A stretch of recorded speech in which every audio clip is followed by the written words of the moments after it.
깊은 신앙으로 가는 길 제3강 우리에게 내일은 없다. 마태복음 6장 19절에서 34절까지는 한 묶음입니다. 보물을 땅에 있는 보물과 하늘에 있는 보물로 나눕니다. 마태복음 6장은 사람으로부터 받은 상과 하나님으로부터 받은 상에 대한 대조입니다. 사람으로부터 받은 상은 사람으로부터 받습니다. 하나님으로부터 받는 상은 하나님으로부터 받습니다. 우리는 지금 이 세상 사람들 속에서 사니까 사람으로부터 받는 상이 받는 것 같고 하나님께 받는 상은 눈에 보이는 경우가 적으니까 못 받는 상인 것 같아서 신앙생활이 어떤 의미에서 더 어렵습니다. 여기 주님께서 경고하시는 강력한 말씀이 나타납니다. 보물을 땅에 쌓아두지 말라.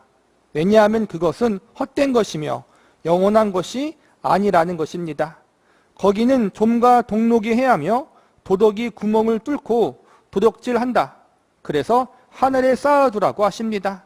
그러기 위해서는 무엇이 필요한가 하면 분별력이 필요하다는 것입니다. 그래서 예수님의 말씀이 갑자기 22절에서는 눈으로 옮겨갑니다. 눈은 몸의 등불이니 그러므로 내 눈이 성하면 온몸이 밝을 것이요 눈이 나쁘면 온몸이 어두울 것이니라. 눈으로 사물을 볼 수 없는 사람을 시각장애인이라고 합니다. 시각장애인이 제일 많이 다치는 부분은 이마 또는 무릎입니다. 눈이 나쁘다고 눈만 다치지는 않습니다. 눈이 나쁘면 온몸을 다치게 됩니다. 온몸을 상쾌해 하는 것이 곧 눈입니다. 눈이 보호하는 것이 아닙니다. 그와 같이 분별력과 판단력이 결국 그 사람의 전 운명을 좌우하는 것이라고 할 수 있습니다. 영혼에 관한 것과 진리와 절대에 관한 것에 대한 분별력이 있는가 없는가 또는 그것을 아는가 모르는가가 그 사람의 전 존재와 전 운명을 결정합니다. 그러므로 영원한 것을 분별하라는 것입니다. 그런데 우리 마음에는 이런 생각을 합니다. 세상에서 살 때 상껏 갖고 살다가 영원한 나라에 갈 때 그걸로 가면 안 될까? 그런데 예수님께서 이를 미리 아시고 금방 말씀을 받습니다. 24절입니다. 한 사람이 두 주인을 섬기지 못한다. 이렇게 금방 뒤따라 말씀이 나옵니다. 두 주인을 섬기지 못한다라고 하시니 그 다음 우리 마음에 걱정이 생깁니다. 그렇게 살면 하루도 못 버틴단 말이에요. 그렇게 영혼을 준비하는 것은 좋은데 그러면 지금 우리는 살아남지 못한다는 말입니다. 그래서 25절 말씀이 주어집니다. 그러므로 내가 너희에게 이르노니 목숨을 위하여 무엇을 먹을까 무엇을 마실까 몸을 위하여 무엇을 입을까 염려하지 말라. 사실은 이 말씀을 읽어보면 우리 쪽에서의 반응은 여기에 기록되어 있지 않음을 보게 됩니다. 예수님께서 이 말씀을 하면 그러면 이렇게 들려요 하고 대꾸가 나오고 저렇게 말씀하시면 그러면 저렇게 들리네요 하고 대답이 나오고 사실은 그렇게 되어 있는데 그 말씀에 대해 그런 대꾸가 없는 채로 우리를 야유하는 것처럼 보입니다. 그러나 읽는 사람이 제대로 알아들어야 재미있는 것입니다. 그런 다음 우리가 잘 아는 공중의 새를 보라가 나옵니다. 공중의 새를 보라 심지도 않고 거두지도 않고 창고에 모아들이지도 아니하되 너희 천부께서 기르시나니 너희는 이것들보다 귀하지 아니하냐. 무엇을 대조하는가 하면 새에게는 하나님이 창조주에 불과하지만 우리에게는 천부 하나님 아버지라는 것입니다. 창조주와 피조물 사이에서도 하나님께서 자신이 만드신 것을 보존하시는데 하물며 아버지와 자녀 사이인 너희일까 보냐. 이렇게 연결하는 것이 본문이 함축하고 있으면서 우리를 깨우치게 하는 내용들입니다. 오늘 본문의 말씀 마태복음 6장 19절과 34절에서 우리가 우리의 기도의 우선순위에 대해서 말씀해 주신 거잖아요. 기도의 우선순위뿐 아니라 궁극적으로 우리 신앙생활의 우선순위가 무엇이냐. 먹고 입을 것, 내게 필요한 것, 육체적인 필요, 이게 필요 없다는 게 아니에요. 필요해요. 그런데 우선순위는 그것보다 더 먼저라는 거예요. 뭐가 먼저예요? 하나님의 나라와 그 의가 먼저라는 거예요. 우리는 일반적으로 반대가 될 때가 많잖아요. 내 필요가 먼저 채워져야 하고 먹고 사는 문제가 해결돼야 하고 사실 우리의 대부분의 인생의 문제와 고민은 먹고 사는 문제일 때가 많단 말이에요.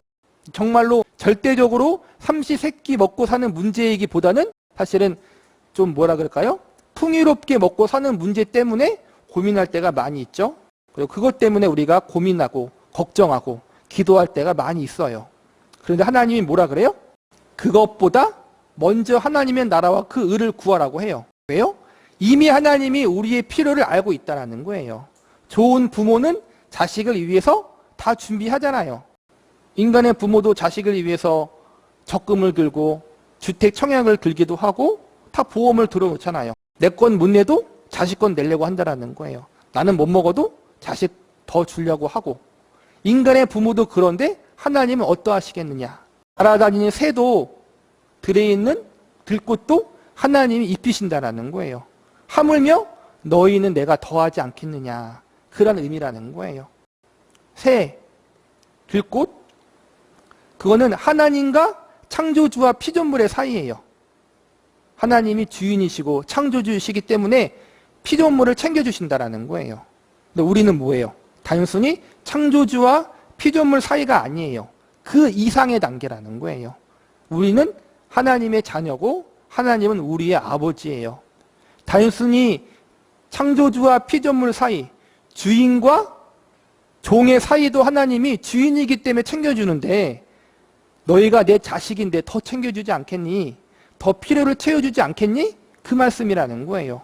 그러니까 나를 믿고 내가 육체적으로 필요할 것만 먼저 구하는 것이 아니라 내 아버지인 하나님, 하나님이 기뻐하는 것이 무엇인지 먼저 구해보라는 거예요. 그러니까는 성숙을 원하신다는 거야. 결론적으로 하나님은 우리에게 하나님이 어떠한 분이신지 알라는 거예요. 우리에게 단순히 그냥 하나님의 자녀로서 살아가는 걸로 끝나지 않고 하나님의 자녀다움을 원하신다는 거예요. 또한 한 걸음 더 나아가 하나님 아버지와 우리와의 관계는 창조주와 피조물 관계들보다 더 깊은, 우리식으로 말하면 혈연 관계라는 말입니다. 그리고 이어서 말씀하십니다. 너희 중에 누가 염려함으로 그 길을 한 자나 더할 수 있느냐? 이 질문은 너희가 너희 목숨을 너희 손에 연장하고 보호할 수 있는 자이더냐 하는 것으로 근본적인 물음을 묻고 있는 것입니다. 앞에 진술되었던 말씀들은 우리가 할 수 있는 질문에 대한 대답이었습니다. 이제 근본적으로 어느 부분을 치고 들어오는가 하면 너희들이 나에 대한 질문을 다 했으니까 거꾸로 내가 너희에게 묻겠다. 이렇게 치고 들어옵니다. 무엇을 묻는가 하면 너희가 너희 생명을 스스로 지킨다고 지켜지는 존재들이더냐. 그러면서 이렇게 더 물으십니다. 너희가 머리카락 한 터럭이라도 희귀하거나 검게 할 수 있는 자들이란 말이냐. 그러나 그렇게 못하는 존재가 우리가 아닙니까? 하나님께서만 할 수 있는 일입니다. 그래서 이렇게 나옵니다. 들의 백합화를 보란 말이다. 오늘 있다가 내일 아궁이에 던져지게 되는 들풀을 좀 보아라. 누가 입히고 누가 먹이더냐. 나 하나님이 하신다. 생명의 근원은 하나님께 있는 것이지 우리 손에 있지 않습니다.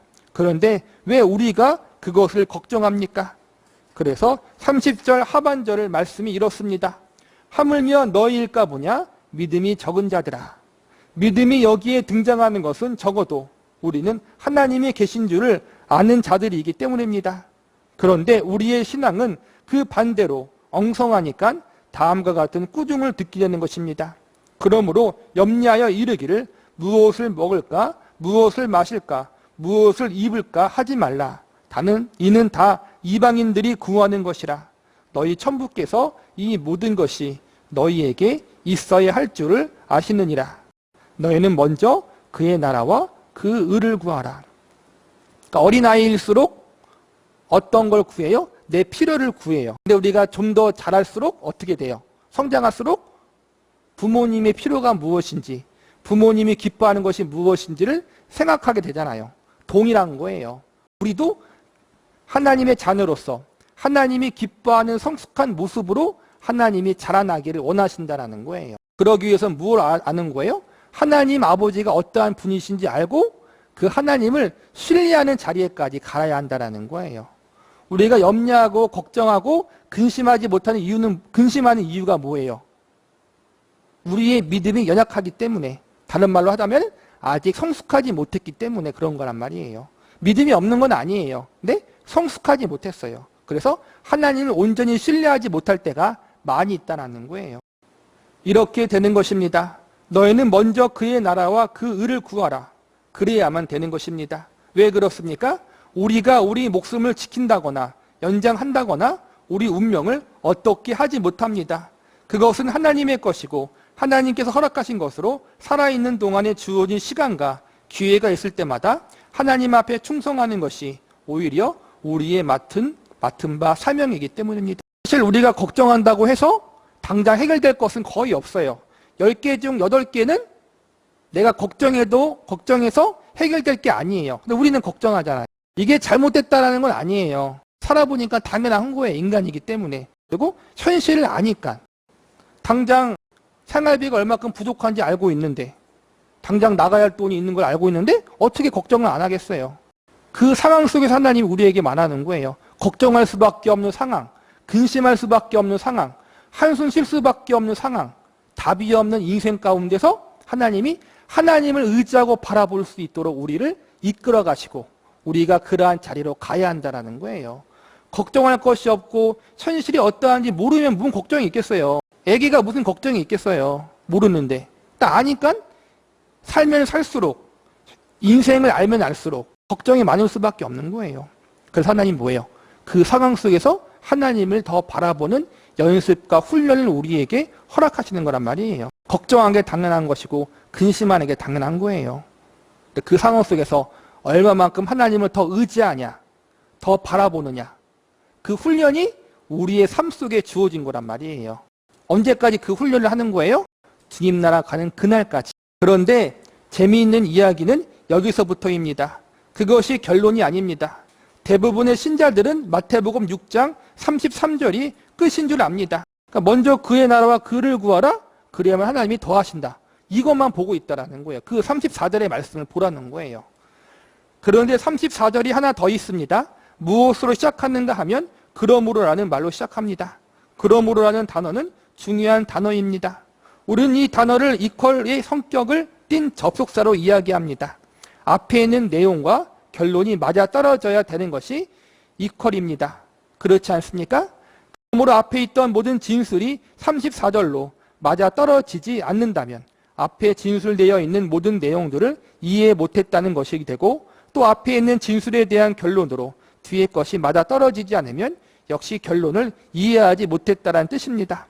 그러니까 34절이 제일 중요하다는 거예요. 결론이라는 거예요. 그런데 우리는 항상 33절에서 끝납니다. 먼저 그의 나라와 그 의를 구하라. 이것도 중요한 게 아니에요. 그 뒤를 더 보죠. 우리는 그리하면 더 주신다. 참 이게 우리의 모습이에요. 하나님의 의도는 다른 것인데 우리는 우리가 보고 싶고 듣고 싶은 것만 보고 있는 거죠. 더 주신다. 더 하신다. 그런데 항상 33절에서 끝을 냅니다. 이것은 우리가 결론을 이해했다고 할 수 없는 증거입니다. 34절 말씀을 보면 이렇습니다. 그러므로 내일 일을 위하여 염려하지 말라. 내일 일은 내일 염려할 것이요 한날 괴로움은 그날에 족하니라. 도대체 무슨 말씀일까요? 참 신기한 이야기가 아닙니까? 33절의 결론 같지가 않습니다. 너희는 먼저 그의 나라와 그의 의를 구하라. 이 말씀의 결론으로 34절 내일 일을 위하여 염려하지 말라. 내일 일은 내일 염려할 것이요 한날 괴로움은 그날에 족하니라. 그러니까 주님 앞에 맡기라는 말도 되지만 이게 무슨 말이냐면은 하나님 나라와 그 의를 구하는 것이 무엇이냐? 오늘 주어진 삶 가운데 내가 믿음으로 인생을 살라는 거예요. 내가 충성할 부분, 주님 앞에 맡겨야 할 부분, 주님을 의지하며 나아가야 할 부분, 염려를 맡기고 근심을 맡겨야 될 거 아니에요. 또 내 인생의 주인이 내가 아니라는 사실, 이걸 깨달으면서 날마다 나를 하나님 앞에 맡기고 의존하고 순종하고 충성하고 내게 주어진 삶을 믿음으로 살라는 거예요. 내일 살지 말고 오늘 살라는 거예요. 왜 오늘이 중요해요? 내일 우리가 어떻게 될지 모르잖아요. 죽을 수도 있고 사고 당할 수도 있고 일반적으로 아무 일 없이 살겠지만 내일 일은 내일 모르는 거예요. 우리에게 달려있지 않다라는 거예요. 그러므로 오늘 주어진 삶 가운데 믿음으로 인생을 살라는 거예요. 오늘 제목이 그래서 우리에게 내일은 없다라는 뜻이에요. 미래지향적으로 계획 세우며 살지 말라는 것이 아니라 오늘 충성하며 살라는 거예요. 오늘이 믿음대로 살아가고 하나님을 의존하며 나아가는 오늘이 쌓이면 어떻게 해요? 하루하루가 쌓여서 일주일이 되는 거고, 일주일이 쌓여서 한 달이 되는 거고, 한 달이 쌓여서 1년이 되는 것이고, 1년이 쌓여서 10년이 되는 것이고, 10년이 쌓여서 일평생이 되는 거란 말이에요. 그렇게 하루하루 하나님을 의지하며 나아가며 하나님 앞에 나를 맡기고 그분을 바라보고 나아가는 그 삶이 하루하루 쌓여서 그것이 하나님이 보시기에 기뻐하는 삶이 되는 것이고, 그것이 먼저 그 나라와 그 의를 구하는 삶의 출발점이라는 거예요. 큰 걸 하나님이 뭘 바라는 게 아니란 말이에요. 나라와 민족을 책임져 주시옵소서. 세계 선교와 세계에 있는 선교사님을 하나님 책임져 주시옵소서. 그리고 그 기도, 중보기도 제목을 놓기도 하잖아요. 근데 그것만이 하나님 나라와 그 의를 구하는 것이 아니라는 거예요. 오늘 주어진 삶에서, 가정 가운데에서, 직장 가운데에서, 학교 가운데에서 나의 원수가 되는 배우자를 잘 어떻게 참아내고 인내하고, 나를 힘들게 하는 직장 동료 때문에 한바탕 하고 싶지만 그래도 내가 믿는 사람이기 때문에 참고, 요령 피우고 싶고 불법도 하고 싶고 좀 인생 편하게 살고 싶은 그러한 요령껏 하고 싶은 것들이 다 있잖아요. 그런데도 불구하고 내가 하나님 때문에, 하나님 앞에 믿음으로 살려고 하기 때문에 내가 좀 손해보고 힘들게 살지만 그렇게 살려고 심속 애쓰는 그 삶이 먼저 그의 나라와 그 의를 구하는 것이고, 하나님이 나에게 주어지신 소명이라는 거예요. 그걸 매일매일 잘 감당하라는 거예요. 누가 만일 좋아하는 성서의 구절을 외우는데 33절과 34절을 각각 외웠다고 한다면 누가 더 폼이나 부였을까요? 33절이 더 돋보였을 것입니다. 그러나 만일 그렇게 생각한다면 이것은 우리가 심각하게 잘못되어 가고 있는 일종의 감상주의입니다. 우리가 누구인지, 우리의 삶이 무엇인지를 도무지 모르는 것입니다.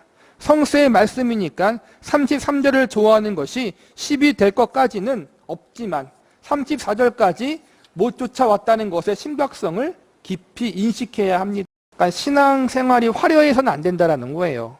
감상주의에 젖어서 안 된다는 거예요. 먼저 그의 나라와 그 의를 구하라. 그리하면 더해 주신다. 더하리라. 그것만 보지 말라는 거예요. 그 다음 구절. 그러면 먼저 그의 나라와 그 의를 구하는 게 무엇입니까? 지금 너에게 주어진 삶을 믿음으로 살아라.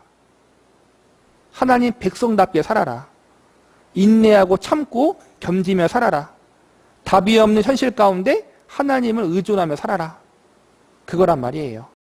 마태복음 6장 모두를 우리가 삶의 현장에서 실천하는 데 있어서 닥쳐오는 시험의 모습은 결국 내일 하자는 것입니다. 이것은 그냥 내일 하기로 연기한다는 뜻이 아니고 오늘 일을 타협해서 내일 곱빼기로 하자는 것입니다. 오늘 내가 돈을 벌어서 내일 10배로 갚아드리자, 이렇게 오해한다는 말입니다. 더 나아가 내 자식을 고등학교 3년 동안만은 교회를 잠깐 쉬게 해서 좋은 대학에 들어가게 한 다음 하나님께 영광을 드리자. 이 얼마나 속이 보이는 행위입니까? 내가 이 사업을 이런 식으로 이끌어가는 것은 탈법이고 탈세인 줄은 안다. 그런데 좀 양심의 가책은 되지만 접어두고 일단 눈 찔끔 감고 벌자. 그 다음 마음껏 하나님의 사업에 돈을 내놓자. 그러나 이것만큼 우리 신앙생활을 크게 위협하고 우리를 백방백중으로 넘어뜨리는 것은 없습니다. 그리고 이보다도 더 우리가 많이 그리고 심각하게 말려들 사건이 어디 있겠습니까? 오늘 주어진 삶을 믿음으로 살아야 되는데 우리는 늘 타협하며 산다는 거예요. 그리고 나 혼자 스스로 이렇게 해야 하나님 나라와 그 의를 구하는 것이지라고 정해놓고 나 혼자 그걸 이루기 위해서 발버둥 친다는 거예요. 하나님의 뜻은 무시하고 내 고집대로 한다는 것이죠. 내 방법대로. 그래서 제가 이 강의의 제목을 이렇게 붙인 것입니다. 우리에게 내일은 없다. 물론 내일을 준비하는 차원에서는 내일이 꼭 필요합니다. 그러나 그것이 왜 필요 없다는 말이 되는가 하면 준비하고 대비한다는 차원에서가 아니라 오늘 하루의 신앙을 타협하는 빌미로 내일을 갖다 대기 때문에 내일이 없다라고 해야 됩니다. 내일이라는 말을 갖다 붙이면 순교는 할 틈이 없게 됩니다. 준비할 줄 알아야 되고 대비해야 합니다. 우리는 그날 하루를 타협하지 않았기 때문에 환난과 고통이 닥쳐온다 할지라도 그것을 감수하겠다라는 것이 순교요, 바로 순교의 정신입니다. 바라바라는 안소니 퀸이 주연한 영화가 오래전에 상영된 적이 있습니다. 바라바는 바라바 대신 예수를 죽여라는 유대인들의 요구로 죽을 자리에서 풀려난 흉악범이었습니다. 그렇게 풀려난 다음에도 나쁜 생활을 계속하다가 조금씩 교화됩니다. 중간에 예수를 믿는 문제에 나와서 처음은 믿겠다고 그랬다가 한번 심하게 핍박을 당하자 자기 신앙을 부정해버립니다.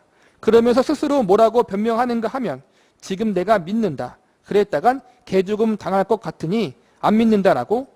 그러자 그런다고 내가 안 믿는 것은 아니니까 그까짓 것 아니라고 그랬다가 나중에 내가 다시 잘 믿고 잘하면 되지. 어린 신앙의 수준이면 이런 식의 자기 합리화 변명이 용납되겠지만 언제나 우리는 순진무구한 상태로만 있는 것이 아닙니다.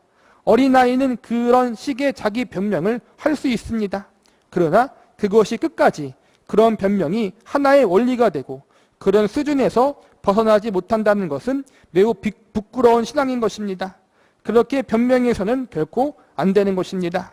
그러나 사실 우리들은 마태복음 6장이 처음부터 끝까지 얼마나 정황무쌍하게 우리의 약점을 드러내고 있는지 알아야 합니다. 사람이란 참 어리석고 무섭습니다.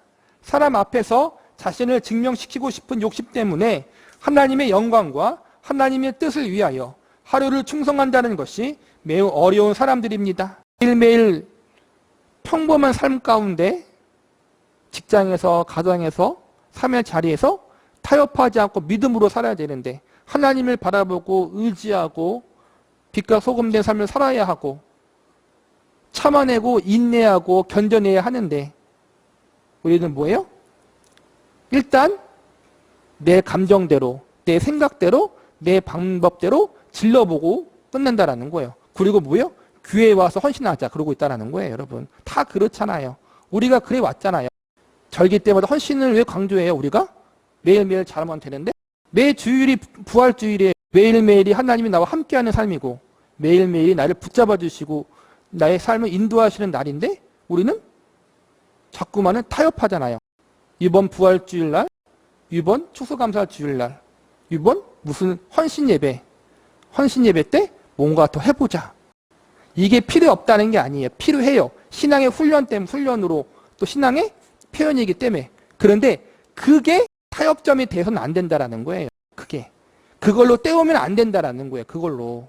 우리는 자꾸 그걸로 때우려고 하잖아요. 하나님 우리에게 원하시는 건 그게 아니라 우리 하루하루를 충성되게 살아가는 것인데 우리는 자꾸만 본질을 까먹고 형식적인 것만 취해가지고 내가 정말 하나님이 원하시는 건 그게 아닌데 내가 그걸로 때우려고 해요. 종교적인 헌신, 종교적인 열심, 의식 뭘로 때우려고 한다라는 거예요. 이건 누구에게나 있는 거예요. 예외가 없어요. 저도 마찬가지고 늘 그걸로 때우려고 해요. 내가 이렇게 못했지만 그래도 다른 걸로 때워보자. 더 기도해보자. 더 말씀을 읽어야지. 더 열심히 교회 나와야지. 그 마음은 중요한데 그 마음 속에 담긴 내 동기가 뭐냐면은 내가 매일의 삶 가운데 믿음으로 살지 못한 거를 때우려고 한다는 거예요. 그게 다 들어있다는 거예요. 그래서 우리는 정말 눈을 바로 봐야 하고 그 원초적인 신앙을 확인해야 하며 하나님께서 우리에게 생명을 주신 것이지 내가 내 생명을 보존하거나 연장할 수 없음을 알아야 합니다. 그래서 우리는 그의 나라와 그의 의를 구하기 위하여 당하는 그날 그 하루를 충성해야 되는 것입니다. 신앙의 원리가 같아요. 매일의 삶 가운데 내가 충성되게 살아가는 것도 결국에는 한 개 못해요. 그렇게 매일 넘어지잖아요. 그래서 뭐예요? 매일매일 삶 가운데 하나님이 내 인생의 주인이시고 운명의 주인이시고 매일매일 책임져 주지 않으시면 나는 믿음대로 살아갈 수가 없습니다라는 사실을 매일매일 깨닫는 거예요. 주일에만 깨닫고 절기에만 깨닫는 것이 아니라 헌신 예배 때만 깨닫는 것이 아니라 그 매일매일 삶 가운데 이 사실을 깨닫고 겸손히 주님 앞에 무릎 꿇고 나아가야 하는 것이 우리에게 주어진 소명이라는 거예요. 그것을 알아가고 그러한 삶을 살아갈 수 있는 자리에 저와 여러분이 나아갈 수 있기를 간절히 바라겠습니다.